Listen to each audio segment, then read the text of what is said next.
Disclaimer. दोस्तों, ये कहानी केवल एक काल्पनिक रचना है। ये केवल लेखक के द्वारा रची गई यह एक कहानी है।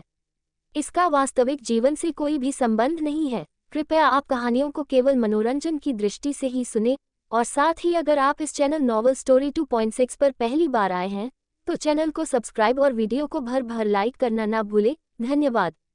एपिसोड 1। तो दोस्तों, चलिए शुरू करते हैं एक और नई कहानी, जो थोड़ी अलग होगी क्योंकि यहाँ टकराएंगे आग और तूफान, और जिनकी शुरुआत होगी तकरार और नफरत से। तो दोस्तों, आप लोग जरूर बताएगा कि आज की न्यू कहानी कैसा लगा। चलिए बढ़ते हैं स्टोरी की तरफ। दो फॉरेनर लड़के सड़कों पर एक बाइक पर बैठे काफी तेज वहां से भाग रहे थे, और वही ठीक उनके पीछे एक और बाइक थी जो ठीक उन्हें टक्कर देते हुए उनके पीछे पीछे आ रही थी। उस बाइक पर एक इंसान था जिसका चेहरा हेलमेट से छुपा हुआ था और ब्लैक जीन्स और ब्लैक लेदर जैकेट में वो पूरा कवर था। देखकर ऐसा लग रहा था वो फॉरेनर लड़के उस पीछे आ रहे बाइक से बचकर भाग रहे थे। काफी देर इसी तरह दोनों बाइक एक दूसरे को टक्कर देते हुए चल रहे थे। तभी जिस बाइक पर दो लड़के थे उनमें से एक ने कहा, वो सीट, पेट्रोल खत्म हो गया है, हमें अब खुद से भागना होगा। इतना बोल वो लड़का वही एक साइड पतली सी गली में बाइक रोक देता है और अब दोनों पैदल ही भागने लगते हैं। वही पीछे आ रही बाइक भी अब रुक गई और उसमें जो बैठा हुआ था वो भी अब बाइक से नीचे आ गया, क्योंकि वो दो लड़के अब रोड पर नहीं बल्कि गलियों में भाग रहे थे जहां बाइक लेकर जाना मुश्किल था। हालांकि बाइक ले जाया जा सकता था, पर वहां के आते जाते लोगों को इससे काफी प्रॉब्लम होती, और वहां एक बोर्ड भी लगा था कि वह बाइक ले जाना माना है। अब वो भी अपनी बाइक वही छोड़ उन दोनों के पीछे भागता है। सामने जब उन दो फॉरेनर को पता चलता है कि उनके पीछे वो इंसान भी भाग रहा, तो अब वो भी तेज भागने के साथ रास्ते में आ रहे लोगों को जानबूझकर टक्कर देकर उस इंसान के सामने रुकावट बनाते थे। पर वो इंसान भी हर किसी रुकावट को पार करते हुए उनके पीछे भाग रहा था। काफी देर भागते रहने के बाद अब वो दो लड़के एक बड़ी सी चर्च के अंदर घुसते हैं और फिर हफ्ते हुए भागने लगे। पर अभी वो दो कदम भी जा पाते उससे पहले ही वहां वही बाइक वाला इंसान आकर उन दोनों के सामने खड़ा हो जाता है। वो दो लड़के अब एक दूसरे को देखते हैं, फिर एकदम से उस सामने वाले इंसान पर एक साथ हमला करते हैं। पर उससे पहले ही सामने वाला इंसान एक के पेट पर लात मारता है और फिर दूसरे के मुंह पर एक पांच। तभी उनमें से एक ने अपने जेब से चाकू निकाला और सीधे उस इंसान पर हमला किया। पर वो इंसान हट गया और फिर उस चाकू को उस लड़के से छीनकर उसके ही हाथ पर वार करता है। चाकू फेंक अब वो दूसरे लड़के के हमले से बचकर उसे मरता है। अब क्या था, अब सामने वाला इंसान बस दोनों को मारता गया, और कुछ ही देर में वो दोनों अधमरी हालात में आ गए थे। तभी उनमें से एक ने उस इंसान के सामने हाथ जोड़ते हुए कहा, ब्रो सॉरी, हमें जाने दो, हमसे गलती हो गई। अब दूसरा भी सॉरी बोलते हुए बोला, या सॉरी ब्रो, जाने दो हमें। तभी सामने खड़ा इंसान अपने सर से वो हेलमेट बड़े अदा से निकाल कर अपने मुंडी इधर उधर करता है, जिससे उसके बड़े बड़े बाल खुलकर लहराने लगे और अब उसका चेहरा साफ नजर आने लगा। सामने बैठे दोनों लड़के कुछ पल के लिए तो बस देखते रह गए, और दोनों के मुंह से एक साथ हैरानी में निकला, व्हाट। वो दोनों इसलिए हैरान थे क्योंकि सामने खड़ा इंसान कोई लड़का नहीं था बल्कि एक लड़की थी, जो भला की खूबसूरत थी। बड़ी बड़ी हल्की भूरी आँखें, छोटी सी मगर तीखी नाक और पतले और छोटे गुलाबी होंठ। 5'5" की हाइट, उम्र 23। वो लड़की काफी खूबसूरत थी। उसके उस छोटे से चेहरे की खूबसूरती और मासूमियत किसी को भी उसका दीवाना बना सकती थी। पर इन सबके साथ उसमें एक और चीज भी दिख रही थी, और वो था उसकी आंखों में गुस्सा जो उसे एकदम लेडी बॉस की तरह बना रहा था। वो कहते हैं ना, खूबसूरत चीज अक्सर खतरनाक होती है, और वही बात यहाँ इस लड़की पर लागू होता है। ये लड़की यानी माही कपूर, गुस्सा हमेशा नाक में रहता है इनके सामने दो बात कभी मत कहना। पहला, लड़की कमजोर होती है। दूसरा, लड़कियों से ज्यादा लड़के समाज चला सकते हैं, क्योंकि माही का मानना ये है कि लड़कियां लड़कों से हर मामले में आगे है, और जो लड़कियां कर सकती है वो लड़के कभी नहीं कर सकते। बाकी लड़कियां कमजोर नहीं है। अगर कोई भी माही के सामने लड़कियों को अबला नारी बोल दे तो फिर वही ये उन्हें नारी पाठ अपने लैंग्वेज में समझती है, मतलब हाथ पैर चलाकर। इनका एक ही डायलॉग है, माही से पंगा बहुत महंगा। चलो अब आप सब खुद ही इस ज्वालामुखी से मिल लो।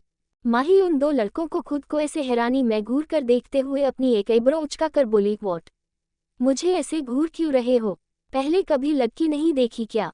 या फिर मैं तुम दोनों को कोई आठवां अजूबा नजर आ रही हूँ? माही की बातें सुनकर उनमें से एक लड़का बोला, तुम आठवां अजूबा ही हो। तुम एक लड़की हो। माही, तो इसमें हैरान होने वाली बात क्या थी? वो लड़का, तुम एक लड़की हो और तब से हमें भगा भगा कर मार रही हो।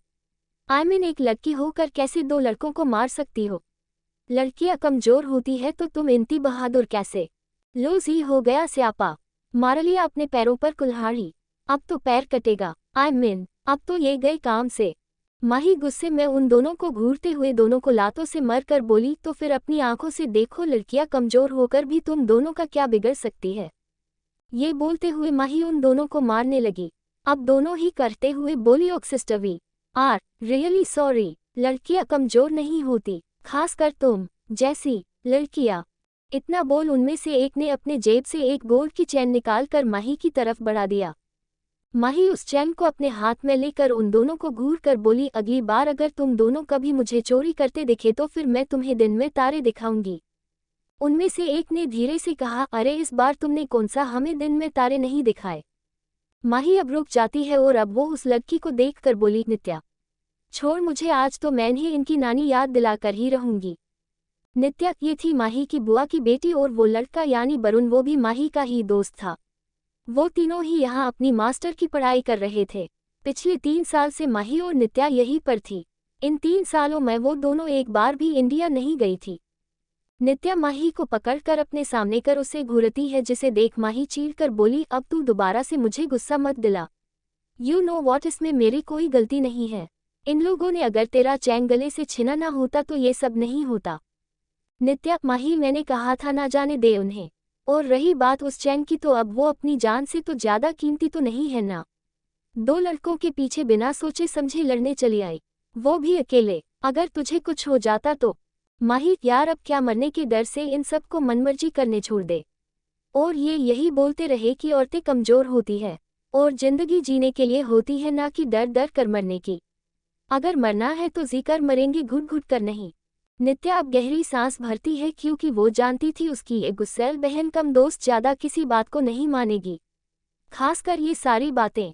नित्या, अच्छा ठीक है मेरी झांसी की रानी, अब चल, कॉल्स का टाइम हो गया है।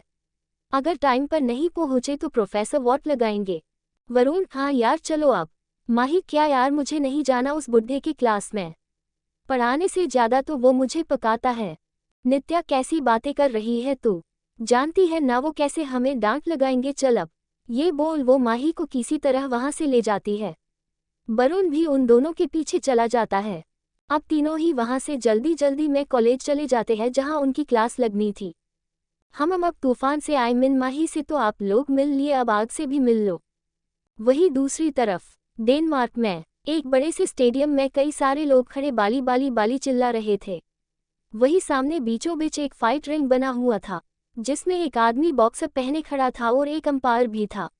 वहां का नजारा देख ऐसा लग रहा था मानो वहां कोई बड़ी फाइट होने वाली थी। तभी वहां पर खामोशी पसर गई और एक तरफ से 2 लोग आने लगे। दोनों ही लाजवाब दिख रहे। उनमें एक लड़का अपने होठों पर सिगार दबाए उसके कस भरते हुए टेढ़ा मुस्कुराते हुए रिंग की तरफ बढ़ गया। उस इंसान को देखकर ही एक अलग ही खौफ फैल रहा था। उसका ऑरा, उसका वो पर्सनैलिटी उसे एक अजीब सा लुक दे रहा था, मानो वो को आम इंसान ना हो बल्कि कोई खास हो, कोई ऐसा जो पूरी दुनिया पर राज करने की ताकत रखता हो। और फिर सबको एक नज़र देख वो रिंग के अंदर चला आया। उसे रिंग के अंदर देख सामने खड़ा बाली गुस्से में उसे देखता है। तो अब वो लड़का अपने मुंह में दबी सिगार के धुएं को बड़े अड़ा से छोड़ते हुए उस सिगार को रिंग के बाहर की तरफ उछाल देता है, जिसे उसके साथ आया दूसरा लड़का पकड़कर अपना सर निराशा में हिला देता है। अब रिंग में बाली के साथ वो लड़का भी था। उन दोनों को देखकर ऐसा लग रहा था वो दोनों आपस में फाइट करने वाले थे। तभी अंपायर उन दोनों को देखते हुए फाइट का सिग्नल देते हैं, जिसके बाद दोनों एक दूसरे के ऊपर झापते हैं और सारे लोग अब जोश में चिल्लाने लगे, अक अक। और कुछ लोग बाली बाली कर चिल्लाने लगे थे। सामने फाइट कर रहे 2 लोगों में से एक बाली था, जो आज तक कभी फाइट नहीं हारा था। यहाँ पूरे डेनमार्क में बस उसी की ही चर्चा होती थी। तो वही सामने था। हल्के ब्राउन आइस, 6 फीट की हाइट, गठिला शरीर, उम्र 28, गोरे दमकते चेहरे पर हल्की बियाद, और सबसे खास उसके चेहरे पर वो घमंड वाली टेढ़ी मुस्कान जो उसे और भी ज्यादा खास बनाता था। अखंड की एक झलक देखने के लिए लड़कियां पागल थी। यानी अखंड। अखंड सूर्यवंशी। अखंड को बिजनेस की दुनिया में किंग के नाम से जानते थे सब। इसने न सिर्फ इंडिया में बल्कि पूरे यूरोप में अपना नाम और बिजनेस अपने दम पर बनाया था। अखंड यहाँ पिछले 2 साल से रह रहा है। अखंड को ना ज्यादा बोलना पसंद था ना सुनना, खासकर फालतू बातें। अखंड को तोड़ सके आज तक ऐसा कोई पैदा नहीं हुआ। अखंड सच में उसके नाम की तरह ही अखंड था। छोटी से छोटी बातों पर इसे गुस्सा आ जाया करता था, और अभी जो फाइट हो रही वो भी इसके गुस्से का ही नतीजा है। बात ये थी कि अखंड कल शाम अपने दोस्त निशांत के साथ एक मीटिंग के लिए आया था। निशांत वालिया, दिखने में सांवला पर काफी हैंडसम। निशांत एक वॉलीबॉल प्लेयर था और ये अखंड के साथ बिजनेस में भी था। बचपन से ही दोनों जिगरी यार थे। ये इकलौता इंसान था जो अखंड का दोस्त था। अखंड अपनी मीटिंग खत्म कर बाहर जा ही रहा था जब उसकी टक्कर सामने से आ रहे बाली से हुई।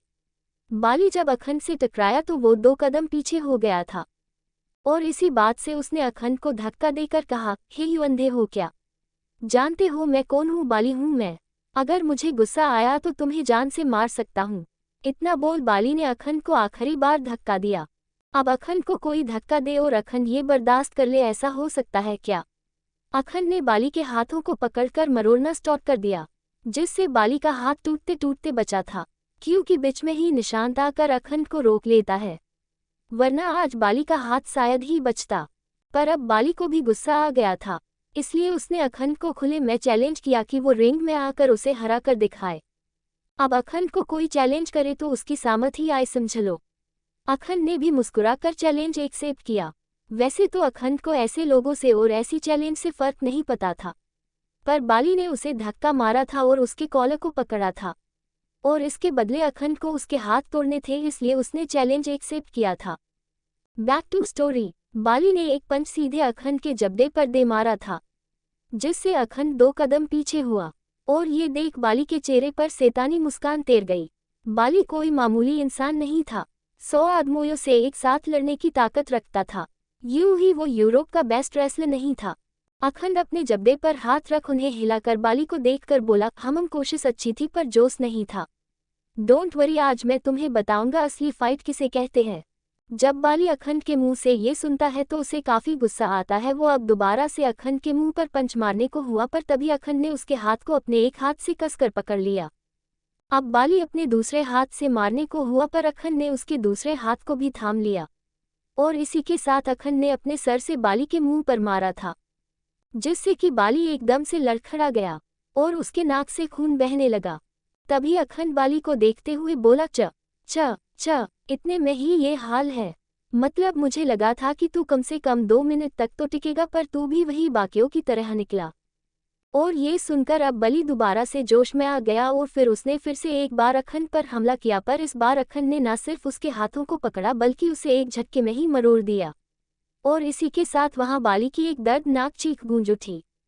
जो लोग बाली बाली कहकर चिल्ला रहे थे वो एकदम से शांत पड़ गए, और वहां पूरा सन्नाटा पसर गया। सिर्फ बाली की दर्दनाक चीख गूंज रही थी। तभी वहां अखंड की हंसी गूंज उठी, जो इतनी खतरनाक थी कि वहां पर खड़े हर एक इंसान के रीढ़ की हड्डी तक को कांपने पर मजबूर कर गई थी। अब बाली ये सुन दोबारा से उठने लगा, और ये देख निशांत जो वही रिंग के एक तरफ खड़ा था वो धीरे से बुदबुदाया। एक हाथ तुड़वाकर इसे चैन नहीं मिला, जो अब दोबारा से भीड़ रहा। लगता है दूसरा हाथ भी तुड़वाकर दम लेगा। और अब बाली अपने टूटे हाथ को संभाल कर एक हाथ से अखंड पर वार करता है, पर अब अखंड ने उसके उस हाथ को भी पकड़कर मरोड़ दिया, और फिर बिना मौका दिए ही अखंड ने बाली को एकदम से उठाकर नीचे पटक दिया, और फिर एकदम से बाली के गले और गर्दन के बीच एक पंच मारता है, जिससे बाली की सांसें रुक गई। अखंड इस वक्त इतना डरावना लग रहा था कि सारे लोग डर गए थे। जो बाली बाली कहकर चिल्ला रहे थे उनका डर से बदन कांपने लग गया था अखंड का ये रूप देखकर। मतलब बस 2 मिनट में अखंड ने बाली जैसे इंसान को जान से मार दिया था, वो भी इस तरह।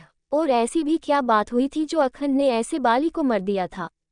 और इसी के साथ अखंड बाली को देखते हुए बोला, गलत किया तूने। अखंड सूर्यवंशी को हाथ नहीं लगाना चाहिए था, वरना आज तेरी हालात ऐसी ना होती। अखंड से जो भी टकराएगा उसका टूटकर बिखराना तो तय है। इतना बोल अखंड वहां रिंग से नीचे आता है और फिर निशांत को देख वहां से चला जाता है। और सारे लोग बस अकक चिल्ला रहे थे। बाकी बाली अधमरी हालात में अपने दोनों टूटे हाथों को लेकर रिंग में पड़ा था। सब हैरान थे क्योंकि बाली को बस 2 मिनट में हरा देना, वो भी इतनी बुरी तरह नामुमकिन था। खैर ये तो अक था जिसके लिए कुछ भी नामुमकिन नहीं था। अखंड वहां से बाहर आकर सीधे अपनी गाड़ी के पास खड़ा हो जाता है और ये देख निशांत हैरानी में अखंड को देखता है तो अखंड उसे देख आई विंक कर देता है। निशांत घबरा कर, अखंड वहां काफी सारे लोग थे। इतना बोलते हुए वो चुप हो गया क्योंकि वो सारे लोग अब उसे स्टेडियम के बाहर ही दिख रहे थे, जिसका मतलब साफ था अखंड ने सिर्फ बाली के साथ उस स्टेडियम को ब्लास्ट किया था। निशांत अपने मन में, ना जाने ये इंसान है क्या, इतने सालों से मैं इसके साथ रह रहा हूं पर अब तक इसके हर एक अंदाज से अनजान रहता हूं। ना जाने ये सब कब प्लान कर लेता है। बस इतनी छोटी सी बात पर इसने बाली की जान ले ली। अखंड और निशांत आमने सामने बैठे हुए थे। निशांत अखंड को देखते हुए बोला, अगर ये सब भाई को पता चला तो क्या होगा पता है ना तुझे? अखंड, तुझे अपनी जान प्यारी है राइट? अखंड ने सीधे मुंह निशांत को धमकी दी थी।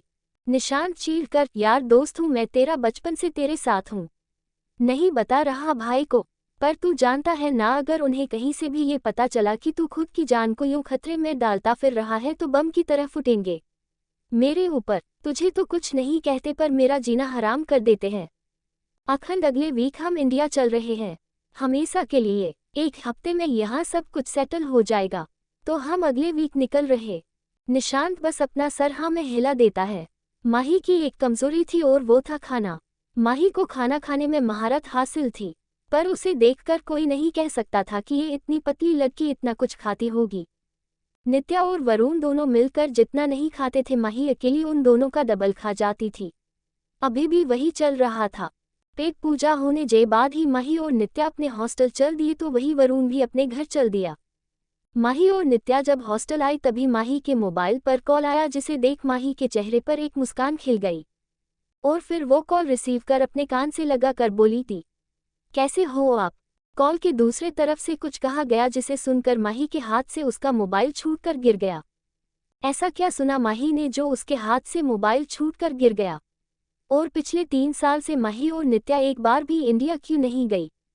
एपिसोड 2। माही ने जैसे ही सामने वाले की बात सुनी वैसे ही उसकी मुस्कान गायब हो गई और अब उसके चेहरे पर एक डर और परेशानी ने जगह ले लिया था और इसी के साथ उसके हाथ से मोबाइल छूटकर नीचे गिरा गया। वही उसे इस तरह देख नित्या जल्दी से माही के पास आकर उसे देखते हुए बोली, माही क्या हुआ है? तुम ऐसे क्यों रिएक्ट कर रही हो? क्या हुआ है? माही कुछ तो बोल, मुझे डर लग रहा है। माही अपनी नम आंखों से नित्या को देखते हुए बोली थी, दी, वो दी ने अपनी जान देने की कोशिश की है, सुसाइड करने की कोशिश की है, उन्होंने खुद की जान लेने की कोशिश की।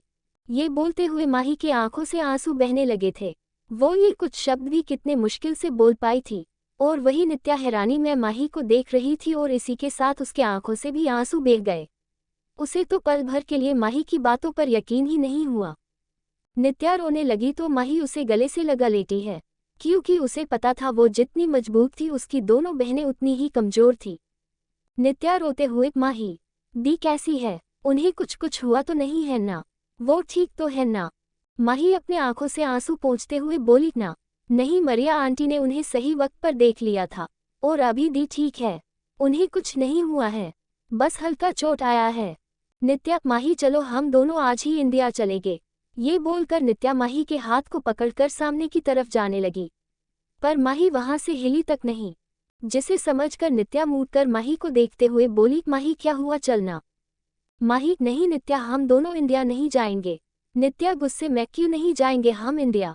अरे पिछले 3 साल से तुम मुझे यही कह रही हो हम इंडिया नहीं जा सकते जब तक हमारी पूरी पढ़ाई कंप्लीट नहीं हो जाती, और जब तुझे मैं वजह पूछती हूँ तो तुम मुझे कुछ नहीं बताती हो, हर बार कोई बहाना बनाकर टाल देती हो। पर आज नहीं, आज तुझे सब बताना होगा मुझे, तुम अब खामोश नहीं रह सकती। मुझे आज जानना है कि हम दोनों पिछले 3 साल से यहाँ क्यों है, क्यों हम दोनों इंडिया नहीं जा सकते। माही अपनी नम आंखों से नित्या को देखती है तो नित्या अपनी नजरें दूसरी तरफ कर बोली, नहीं आज नहीं माही, आज तुम्हें सच बताना होगा वरना मैं तुम्हारी एक नहीं सुनूंगी। माही इस बार चिल्लाकर बोला, प्री क्या जानना है तुझे? हाँ बोलना, क्या जानना है तुझे? कैसे बताओ तुझे वो सच जिसे सबसे छुपाने के लिए मैं यहाँ सबसे दूर रह रही हूँ? कैसे बता दूं अपने ही जुबान से जिसे मैं किसी कीमत पर बताना नहीं चाहती। इतना बोलकर माही वही घुटनों के बल गिर गई और रोने लगी। और ये देख नित्या उसके पास आकर उसे अपने गले से लगा लेती है, क्योंकि वो जानती थी उसकी बहन कितनी स्ट्रांग है। पर अगर वो किसी बात से रो रही है तो वो उस बात से सच में बहुत दर्द में है, जिसे समझकर नित्या अब कुछ नहीं कहती। पर अब वो इतना जरूर समझ गई थी कि बात जरूर कुछ बड़ी है, या यूँ कहा जाए कोई ऐसा राज जिसे माही सामने लाना नहीं चाहती थी। नित्या अब बिना कुछ कहे ही माही को शांत कर रही थी। दूसरी तरफ इंडिया, मुंबई यानी सपनों की नगरी कहा जाने वाला शहर। इस वक्त एक लड़की मुंबई के एक हॉस्पिटल में एक वार्ड में बेहोशी की हालात में लेटी हुई थी। लड़की काफी ज्यादा मासूम और खूबसूरत थी। लंबे बाल, छोटी सी नाक और छोटा सा चेहरा। उसके कलाई पर पट्टी बांधी हुई थी, जिससे साफ पता चल रहा था कि उसके कलाई पर गहरा जख्म लगा होगा। तभी उस वार्ड में एक 50 साल के लगभग उम्र की औरत का आना हुआ। ये औरत प्रिशा की केयर टेकर मरिया जी है, जो पिछले 3 साल से प्रिशा के साथ रहती है और प्रिशा की देखभाल करती थी। मरिया जी आकर वही प्रिशा के पास बैठकर प्रिशा के सर पर हाथ फेरने लगी, और इस एहसास से प्रिशा धीरे से अपनी आंखें खोलकर मरिया जी को देखती है। प्रिशा को होश में देख मरिया जी खुश हो गई थी। वो वैसे ही उसे अपने गले से लगाकर बोली, हम कितना डर गया था बच्चा, तुम जानता भी है। प्रिशा खामोश थी, उसने कुछ नहीं कहा, वो बस मरिया जी को देख रही थी। तो वही मरिया जी प्रिशा को देखते हुए बोली, बच्चा ऐसा क्यों करता है तुम? जानता है ना अगर आज तुम्हें कुछ हो जाता तो तुम्हारा बहन का क्या होता? वो कितना प्यार करता है तुमसे, तुम जानता है ना, फिर भी ऐसा क्यों करता है तुम? मरिया जी की बात सुन अब प्रिशा जल्दी से बोली, मरिया आंटी, उसे इस बारे में कुछ बताया तो नहीं अपने? ये बोल प्रिशा बेचैनी में मरिया आंटी को देखने लगी। और मरिया जी जब प्रिशा का सवाल सुनती है तो वो एक गहरी सांस भरकर बोली, बेबी माफ करना, वो माही बेबी को हमने सब बता दिया है। वो जब तुम यहाँ आया था ना तब हम बहुत डर गया था। साहब जी भी यहाँ नहीं आए और ना कोई और, इसलिए हम डर गया था और इसलिए बता दिया माही बेबी को। पर तुम चिंता मत करो ना, मैंने कह दिया है कि अब तुम ठीक है, घबराने वाली बात नहीं है। प्रिशा ये सुनकर अपनी आंखें बंद कर लेती है और इसी के साथ वो रोने लग जाती है। और उसे इस तरह रोता हुआ देखकर मरिया आंटी उसे अपने गले से लगाकर उसे शांत करने लग जाती है। कहने को तो इस वक्त प्रिशा का पूरा परिवार यही मुंबई में था, पर शायद किसी के भी पास उसके लिए टाइम नहीं था। बस एक मरिया आंटी ही थी जिन्हें उसकी फिक्र थी। काफी देर तक प्रिशा यूं ही मरिया आंटी के गले लग रोती रही। तभी उस वार्ड का दरवाजा दोबारा खुला, और ऐसा होते ही मरिया आंटी और प्रिशा दोनों ने ही दरवाजे की तरफ देखा, जहां एक आदमी खड़ा था। मरिया आंटी प्रिशा से हल्का दूर होकर खड़ी हो जाती है तो वही प्रिशा की आंखों से और जोर जोर से आंसू बहने लग जाते हैं, और उसकी आंखों में एक अजीब सा दर्द उभर आता है, मानो उसके सामने कोई ऐसा खड़ा है जिसने उसे इतनी बड़ी दर्द दी थी कि वो उसे बर्दाश्त नहीं कर पा रही। वो आदमी अब चलकर प्रिशा के पास आया और प्रिशा जैसे ही कुछ कहने को हुई उसी वक्त उस आदमी ने प्रिशा के चेहरे पर एक जोरदार तमाचा जड़ दिया।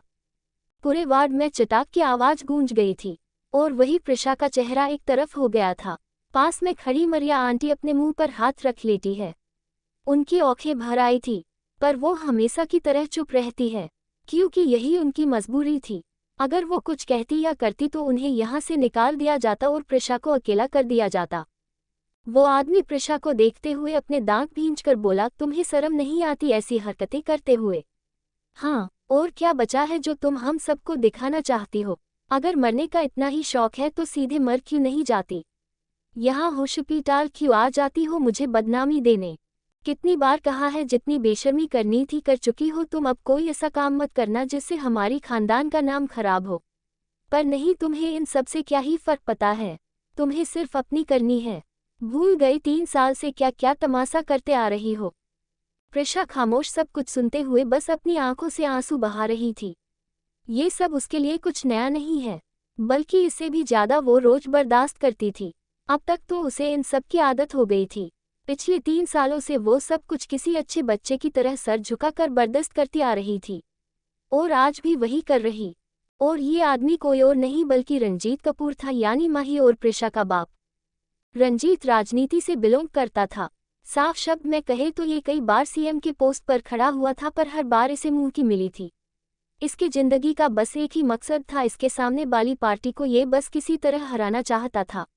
सिर्फ हराना नहीं बल्कि बर्बाद कर देना चाहता था, पर हर बार ये चूक जाता था और इस वजह से इसने कई सारे कर्जे भी कर लिए थे। इसके हारने का कारण ये खुद था, मतलब ये एक लालची और गंदा नेता था जो आम आदमी को कुछ समझता ही नहीं था।